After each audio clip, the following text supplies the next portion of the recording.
కాదు ఈ పావుల ఫోటోలు తీసి వాళ్ళకి పెట్టండి. అడిగి ఎందుకు చెట్లు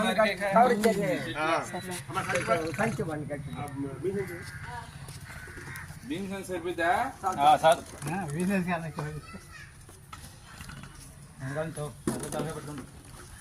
తలకాయ కొట్టుకుంటే రాదు, తలకాయ కొట్టుకుంటే రాదు.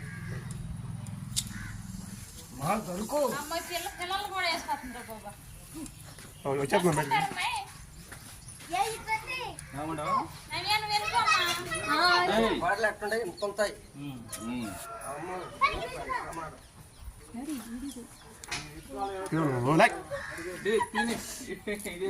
ఆ పక్కన చెట్లు పెట్టండి. మాకు ఆ బాట కూడా రోజు మిషన్ తెప్పించుకుని సరి చేయించుకోవటం. వర్షం వస్తే ఈ లోతు వస్తున్నాయి నీళ్ళు.